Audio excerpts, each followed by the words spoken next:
film, tu peux pas durer plus de 10 minutes en fait. Ah ouais? Ouais. Donc à chaque fois, tu es obligé de couper et de reprendre, parce que sinon sur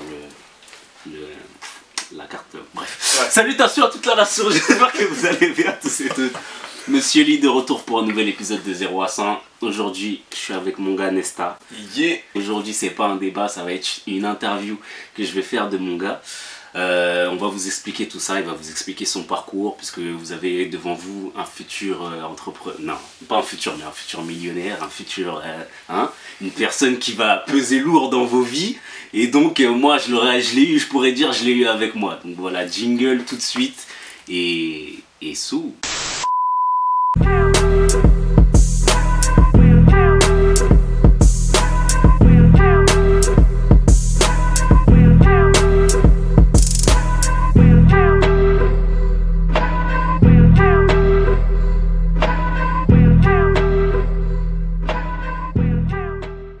Aujourd'hui, c'est une interview que je voulais faire avec mon gars Nesta. C'est une personne que j'ai rencontrée donc cette année par l'intermédiaire de Ben. Donc c'est une autre personne aussi que vous allez sûrement voir sur ma chaîne, puisqu'on a des projets en commun qui sont encore en sous-marin. Mais pour l'instant, on vous dit rien, quoi que ce soit, mais sachez qu'on sera amené à pouvoir le revoir. Donc c'est une tête que vous êtes amené à pouvoir le revoir bientôt. D'ailleurs sur Instagram, même vous l'avez déjà vu. Mais voilà, vous serez amené à pouvoir revoir sa tête par-ci par-là, sur mes réseaux. Ton profil, en fait, il m'avait interpellé. On avait bien accroché ensemble. Et donc aujourd'hui, en fait, j'étais venu puisque là on est dans son showroom, on est dans ses locaux, puisque monsieur a des locaux, tu vois. Et on était venu tourner une vidéo justement pour son site, sa société, il va nous en parler tout de suite. Et d'ailleurs, je vais lui laisser la parole pour pouvoir se présenter, pour pouvoir lui dire qui il est. Yeah. Monsieur Nesta, qui es-tu? Donc ouais, yes, je suis Nesta. En effet, on est dans mes showrooms, dans mon showroom de domotique. Qu'est-ce que c'est la domotique? What is this? What it is? En effet, qu'est-ce que la domotique? La domotique, pour faire très très simple, c'est t'as ton smartphone, t'es à l'extérieur de chez toi, t'as ton chez toi dans ta poche. Tu peux à tout moment savoir si un intrus est arrivé chez toi, t'as une notification sur ton téléphone.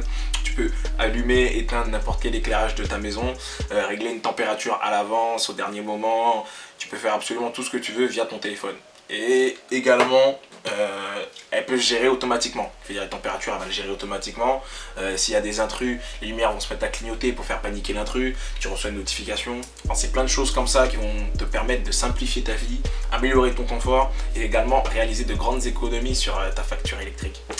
Mais dis-moi, c'est vraiment l'avenir à portée de main? Qu'est-ce qu'il est chaud!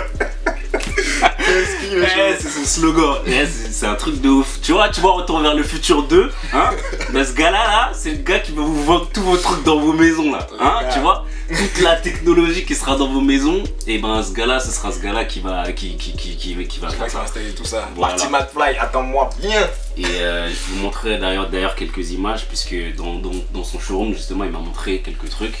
Et franchement, moi depuis tout petit je suis fan de Retour vers le futur, tu vois. Ouais. J'ai toujours rêvé d'avoir une baraque comme Marty, tu sais, que tu peux commander à partir de ton téléphone et tout. Et là il m'a montré des trucs, là il y a des stickers. Si je passe ma main, ça éteint la lumière, mon gars. C'est gang, c'est trop gang. Et ouais, donc franchement, moi c'était c'est quelque chose qui m'avait intéressé, parce que je m'intéresse aussi à la technologie, tout ça. Ouais. Et ça m'avait intrigué, parce qu'il a ce jeune homme n'a que 25 ans. Voilà. Ouais. Et c'est exactement la mentalité que j'essaie d'inspirer aux personnes qui ont notre âge, tu vois, qui sont de notre génération, de pouvoir entreprendre. Puisque c'est maintenant, les gars, qu'il faut le faire, c'est maintenant que ça se passe. Si t'as le droit de faire une chose, c'est d'entreprendre. Voilà, exactement. Et donc, comment ça t'est venu, comment t'as commencé? Explique-nous un peu. Ouais, bon, moi pour ma part, je suis quelqu'un de sanguin, je suis quelqu'un qui n'est jamais vraiment trop aimé qu'on me donne des ordres, qu'on me donne des directives. Donc forcément à l'école, ça se passait très très bien. La rébellion. Mais je suis conscient qu'il y a certaines règles que tu dois respecter, que tu dois suivre certains conseils pour avancer. Et voyez, vous savez. non, pas du tout. Et donc, au fur et à mesure de mon apprentissage, je me suis vite rendu compte que une carrière de salarié n'allait pas m'aller. T'as suivi quel cursus scolaire?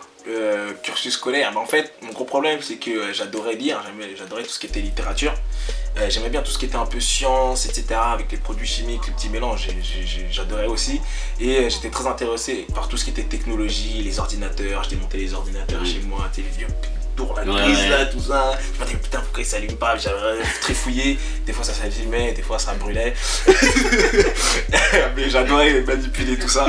Et en fait, quand je suis arrivé en première ou en terminale, quand ils te demandent de faire ton choix de cursus, t'as L, littérature, S, scientifique, ou STI, électronique. Et donc je me suis retrouvé entre ces trois choix là, et je peux pas faire un package. Donc j'ai dû faire un choix, j'ai choisi l'électronique, que ça semblait être le plus facile, le plus amusant. Et en vrai, c'est parce qu'il y a plus de TP. Il y a moins de théorie. Vous pouvez casser plus de trucs, c'est juste pour ça. C'est juste pour ça. Et donc, en effet, j'ai pris le STI. Donc, je me suis bien amusé, j'ai beaucoup appris. Par la force des choses, je suis arrivé jusqu'à un DUT gestion électronique informatique industrielle. Et ouais, les gars. Et en fait, pourquoi j'ai choisi ça? Très rapidement, c'est parce qu'en fait, ça va balayer toute la technologie. Ok. Ça va balayer vraiment toute ça la englobe vraiment. les plus grosses technologies. Je veux dire, ça va de la grosse technologie, en gros courant fort.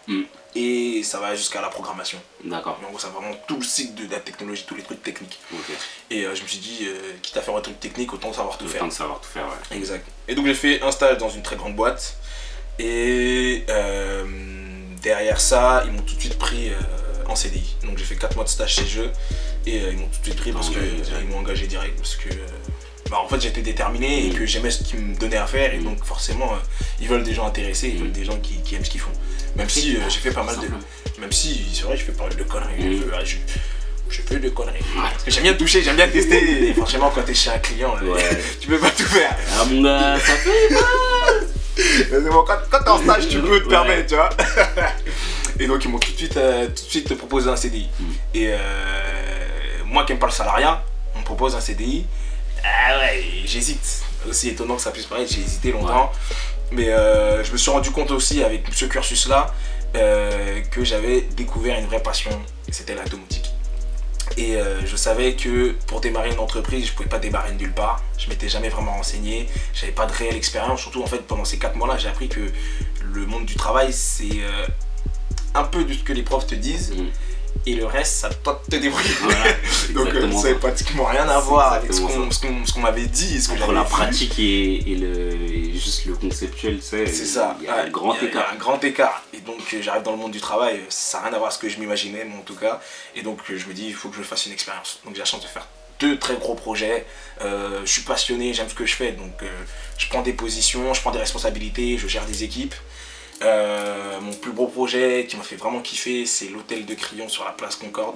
Je me suis occupé de la domotisation de toutes ces chambres et suites exceptionnelles. Les suites exceptionnelles, jusqu'à 300 mètres carrés quand même. Ah ouais? 300 mètres carrés, la suite exceptionnelle. Tu as des chambres en marbre, tu as des... Bref, je vais pas vous spoiler. Si vous connaissez un pas, jour peut-être, on ira dormir là-bas. Chez moi, go live. Ah, for real. Et donc après cette expérience là qui m'a vraiment beaucoup plu, je me suis dit c'est parti, c'est bon, j'ai les bagages, je pense avoir les bagages pour démarrer et me lancer dans l'entrepreneuriat. Donc voilà un peu ce qui m'a motivé. Ce qui m'a motivé en fait, c'est tout simplement ma passion. Ma passion, elle m'a dit mon gars, je veux le faire, on y va. Et on met ce qu'il faut sur la table pour le faire, tout simplement. Et ce qui est bien dans ce que tu dis, parce qu'il y a souvent des personnes, et même moi j'étais dans ce cas-là, des personnes avec qui je discute, qui sont sur ma chaîne ou même sur mes réseaux, qui me disent je veux me lancer dans quelque chose mais je sais pas quoi faire, tu vois. Et la meilleure chose que vous pouvez faire, c'est d'essayer plusieurs choses, parce que si tu sais pas justement ce qui te plaît vraiment, tant que t'as pas essayé, tu sauras pas, tu vois. Exactement. Et donc en essayant, tu sauras déjà si c'est ça ce que tu veux faire, ou ce que tu ne veux pas faire, tu vois. Et donc il faut essayer plusieurs choses et peut-être que vous tomberez sur la chose qui vous passionne et que vous aimez bien, qui vous permettra de pouvoir vous lancer en tout cas. Donc tu me disais qu'avant justement de te lancer, tu t'étais pas jeté dans la gueule du loup comme ça. Ouais. C'est qu'au préalable, t'avais entamé une formation pour pouvoir... parce que justement tu t'étais aperçu que tu connaissais pas tout. Ouais. Donc avant de me lancer, non, c'est même pas de formation, tu vois, je me suis juste dit je vais me renseigner, chercher quelques infos. Donc chercher les informations. J'allais te dire justement, on a tous dans notre poche un truc de ouf. Genre je sais pas si on voit la caméra, mais 1, 2, wouh. Tous un téléphone portable dans notre poche et c'est le truc le plus puissant qui puisse exister. Je vais faire peut-être le vieux, mais je pense que moi je me rappelle quand on était petit, qu'on faisait un exposé, on sortait un gros dictionnaire, on sortait une encyclopédie, on cherchait tout ça, on prenait les infos, les dissertations, machin. Et à l'heure d'aujourd'hui, on a le téléphone portable et en fait t'as toutes les informations. C'est vrai que t'as plein de fausses informations, plein de mauvaises informations, mais je pense qu'à l'heure d'aujourd'hui, tu peux savoir quelles informations sont bonnes, quelles informations sont fausses. Et même les informations qui sont fausses, tu as des sites sur cela. Donc tu peux tout avoir, tu as tout. Et donc j'ai été chercher toutes ces informations-là sur Internet. Comment entreprendre, comment lancer une boîte, comment s'enregistrer, comment s'immatriculer, comment ouvrir un compte. J'ai demandé à personne. Si tu n'aimes pas les gens, c'est parfait, t'as Internet. Tu vois, tu as toutes les informations si tu veux pas demander aux gens. T'aimes pas les gens, il y a Internet. Il y a Internet. Exact, donc j'ai vraiment réussi à recenser un maximum d'infos. J'ai la chance de connaître aussi des gens qui voulaient entreprendre, qui avaient des connaissances dans la banque, etc. Donc ils m'ont donné aussi certaines informations par rapport à ça. Et grosso modo, et je crois à 95% c'est sur Internet que je me suis renseigné. Et puis je vous le répète, on a dans nos poches un truc de fou. C'est phénoménal. Un outil phénoménal. Un outil incroyable qui nous permet aujourd'hui d'avoir tout le savoir du monde dans vos poches. Vous entendez ce qu'il dit? Mais vous utilisez ça pour regarder des fesses. Tu te rends compte la technologie que tu as dans ta poche qui te permet. Donc, comme tu as dit, en fait, pour moi, aujourd'hui, il n'y a pas vraiment de frein ni d'obstacle à entreprendre. Aujourd'hui, tu peux entreprendre dans tout et n'importe quoi. Aujourd'hui, tu as l'information. Tu as juste en fait à bouger le train, prendre tes doigts et aller la chercher en fait. C'est ça. Tu veux devenir jardinier, tu veux connaître des informations sur le jardinage, sur je sais pas quoi. Tu as même des tutos, T'as tout ce que tu veux. Il y a tout ce dont on a besoin sur Internet. Maintenant, la seule chose qu'on doit faire, c'est de savoir est-ce que vous avez vraiment la volonté de le faire et aller chercher les informations, puisque toutes les informations sont là. Toutes les informations dont vous avez besoin pour entreprendre sont à portée de main. Après, je rebondis sur ce que tu dis. Après, on vit dans un monde où les informations viennent à nous. Qu'elles soient bonnes ou qu'elles soient fausses, les informations viennent à nous. Directement. Et donc, forcément, je dis, bon, ok, ça vient. J'attends. Tu vois? Alors que non. Si tu veux entreprendre quelque chose, tu veux faire quelque chose, puis même si moi j'ai un naturel, par exemple, je vois un radiateur ou je vois un truc, je dis, putain, ça fait de la chaleur. Se poser des questions. Ça fait de la chaleur ce truc. Ça, c'est un réflexe. Après, je dis pas que tout le monde devait être comme ça, mais en fait, tu dois être un minimum curieux pour savoir comment les choses s'entourent, comment les choses qui t'entourent fonctionnent, comment le monde est régi, entre guillemets, pour aller très très loin. Mais ouais, je pense que c'est dû à ce réflexe que maintenant toutes les informations viennent à nous, et donc forcément tu vas plus les chercher en fait. Ouais. Je pense aussi qu'il y a une part de ça. Et tu sais que la dernière fois j'étais en train de regarder, j'étais sur Facebook et j'ai reçu une notification qui me disait que ça fait 9 ans que... Non, ça fait 10 ans. Facebook, c'était l'anniversaire de Facebook. Ouais. Facebook fête ses 10 ans. Et j'ai réfléchi, je suis resté comme ça et je me dis que ça fait que 10 ans. Tu te rends compte, ça fait que 10 ans que Facebook existe. Ça fait que 10 ans. Ça fait que 10 ans que Facebook existe. C'est rien du tout. Tu vois là, on va couper et je vais vérifier. Je te jure, j'ai vu cette notification et je suis resté comme ça. J'ai commencé à réfléchir, je me suis dit mais c'est vrai. Il y a quelques années, on n'avait pas ça, et dans quelques années, ça sera autre chose. Les choses vont avancer. Dans quelques années, Domojir va faire 10 millions d'euros de chiffre d'affaires, tu vois. Et les choses avancent à une vitesse telle que ce serait inconcevable de ne rien faire justement si vous en avez la possibilité. Et vu que vous en avez la possibilité, vous avez tous un téléphone aujourd'hui, il y a certaines personnes qui n'ont pas justement ça. C'est ça. Utilisez les outils que vous avez pour pouvoir faire ce que vous voulez, tu vois. Et de toute façon, à partir du moment que tu as une passion, je sais plus c'est dans quel son j'ai entendu ça. Il disait que si tu aimes quelque chose, fais-le et sois payé pour le faire. En plus, aujourd'hui, il y a des gens qui sont payés parce qu'ils font du maquillage sur des petites de 12 ans qui sont payés des salaires de ministre parce qu'elle se fait du maquillage dans sa chambre. C'est incroyable. Est-ce que vous vous rendez compte à l'époque dans laquelle on vit? Non, les gens se rendent pas compte. C'est incroyable. Donc il y aura des personnes comme toi justement qui prendront le taureau par les cornes. Tant pis pour les autres. Et tant qu'il y aura des gens comme toi qui diront aux gens que des gens comme nous existent, il y aura une pérennité dans tout ça. Ouais, exactement. Est-ce que tu as d'autres projets qui sont en cours ou alors tu te focalises vraiment sur Domogear? Pendant un certain moment, j'étais sur tout et n'importe quoi. Et on m'a mis une grande gifle et on m'a dit à force d'être sur tout, en fait tu fais rien. Donc je me suis focalisé sur ma société Domogear. Et au fur et à mesure de mes expériences et de mes échecs, j'ai appris qu'en fait c'est pas parce que que tu fais tout que tu ne fais rien. En fait, si tu fais quelque chose, il faut que tu le fasses bien et de façon sérieuse et surtout que tu sois organisé. Franchement, je te dis la vérité, le mec que j'étais avant de commencer ma boîte et le mec que je suis maintenant, ils ont pratiquement rien à voir. Complètement différent. Moi, j'étais le meilleur pour procrastiner. J'étais le meilleur quand j'étais en cours, je te faisais le rapport qui devait faire 78 pages, je te faisais la 18e page juste avant de cliquer sur imprimer et dire tenez monsieur. Tout ça se passe exactement dans le même instant. Et là j'ai appris vraiment à faire les choses de manière structurée et quand la chose doit être faite à un moment donné, j'ai appris à le faire à ce moment donné. Ça va canaliser en fait. Exact.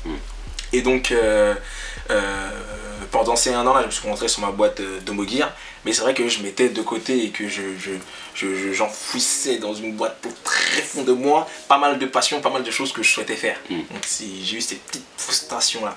Et donc là il n'y a pas très longtemps, d'ailleurs je crois que c'est quand on avait discuté ensemble que je me suis dit qu'en fait j'ai pas le droit de me faire ça. J'ai pas le droit de me faire souffrir. En gros, faut que j'entreprenne ce que je fasse, faut que j'entreprenne ce que je fais, faut que j'entreprenne ce que j'ai envie de faire. Voilà. C'est beaucoup mieux. Faut que j'entreprenne ce que j'ai envie de faire, faut pas que je les laisse de côté. Donc ouais, dans un premier temps, j'ai appris la connaissance d'un marketing fabuleux, un marketing relationnel que je connaissais pas bien, que je connaissais très mal. Et en fait, j'ai appris beaucoup de choses avec ça. En fait, mon but premier, c'était de pouvoir trouver un complément de revenu en passif pour ne plus avoir ce stress de il faut absolument que je facture un client. Parce que forcément, petite info, non seulement que tu vas te focaliser sur le résultat, tu n'auras pas de résultat. Il faut que tu te focalises sur la solution que tu vas apporter à un client. Donc, exactement. Donc je cherchais cette solution là en passif pour que je sois plus focalisé sur l'argent mais plus sur le résultat, etc. Et donc j'ai appris le marketing de réseau et donc dans un premier temps je l'ai fait pour l'argent. Et j'ai appris qu'en fait cette industrie là est très très puissante parce qu'en fait pour pouvoir prospérer dans cette industrie là, dans le marketing de réseau, tu as aussi besoin de pas mal de facultés que tu n'as pas de base. Par exemple un développement personnel, ça tu l'apprends au fur et à mesure quand tu es entrepreneur, mais tu apprends vraiment à le développer quand tu fais du marketing de réseau. Du marketing pur et dur, qui veut dire comment aborder un prospect, comment le faire conclure. Tu apprends pas mal de choses, il y a pas mal de formations tout autour de cette industrie-là pour pouvoir générer mon revenu passif. Mais en fait, tout ce que j'apprends autour de ça pour générer le revenu passif, je le photocopie et je le mets dans Domogear. Donc c'est vraiment génial. Je suis vraiment content d'avoir découvert cette industrie-là. Donc je me développe aussi là-dessus. Et donc au fur et à mesure que le temps passe, je commence à organiser mon emploi du temps. Au début c'était en vrai c'est 200%, on va dire ça, parce que sinon on va les choquer si on travaille à 200%. Donc 100% Domogear. Et donc après j'ai fait un 100%, 10% en MLM. Et au fur et à mesure je suis en train de monter parce qu'en fait les 20% que je vais mettre en plus dans le MLM, ça va servir pour Domogear. Donc j'investis plus de temps et je m'organise en fonction. Donc il y a vraiment ce projet là. Et vraiment aussi j'ai toujours eu cette volonté là d'enseigner, de partager des choses, de pouvoir transmettre mon savoir, parce que j'ai toujours eu la prétention, oui, je l'assume, d'avoir une façon de penser qui pouvait aider les personnes qui sont proches autour de moi. Tout simplement parce que naturellement, des proches viennent me voir pour demander certains conseils, tout ça, etc. Et j'ai toujours su trouver les petits conseils, les petites choses qu'ils aimaient entendre, qu'ils n'aimaient pas entendre, mais qu'ils avaient besoin d'entendre. Et donc, c'est pour ça que aussi, je suis en train de développer actuellement une page Instagram dans laquelle je m'auto-proclame coach mindset. Voilà. Voilà, c'est dit. Donc on mettra, je mettrai toutes ces informations, ces trucs dans la description, c'est ça. En dehors de la description. Donc voilà, c'est ça, et voilà mes petits projets, mes différents projets, et il y en a tellement, je tiens tellement en tête, je sais que comment déjà je pourrais pas tout faire, donc il y a des choses en dessous de la table qui se passent, les gars, c'est pourquoi. À suivre. En tout cas, merci à toi Nesta de nous avoir, de m'avoir accueilli. Franchement, j'ai kiffé la petite interview. Vous en aurez plus de ce genre là sur la chaîne. Dites-nous ce que vous en pensez d'ailleurs dans les commentaires. On se retrouve bientôt de toute façon avec lui pour d'autres choses, et vous verrez de toute façon selon l'évolution. Qu'est-ce qu'on peut te souhaiter pour la suite de tes projets? Pour la suite de mes projets, là c'est une question très compliquée. Accorde-moi 2-3 secondes. Persévérance. T'as dit quoi? Persévérance. Moi, c'est les 3 trucs que je vous répète à chaque fois. Travail, persévérance, patience. Travail, persévérance, patience. Sur ce, nous on se retrouve bientôt pour une nouvelle vidéo. Nesta, merci de nous avoir accueillis. Merci à toi pour l'interview. Nous on se retrouve bientôt pour une nouvelle vidéo. Dites-nous ce que vous en pensez dans les commentaires. Dites-nous d'ailleurs si peut-être vous avez des parcours peut-être similaires à Nesta. Ce genre de vidéo, elle est faite pour ça d'ailleurs sur ma chaîne. Des interviews avec les personnes que je rencontre au long de mon parcours, qui me permettent aussi moi de pouvoir m'encourager, tu vois, dans mes différents projets. Et vous, même si vous voulez entreprendre, ou que vous êtes même sur le chemin, on peut discuter, échanger à travers ça. Donc voilà, nous on se retrouve bientôt. En attendant, prenez soin de vous, prenez soin de vos proches. C'était Monsieur Lee sur Isa TV, en compagnie de Nesta. Yeah.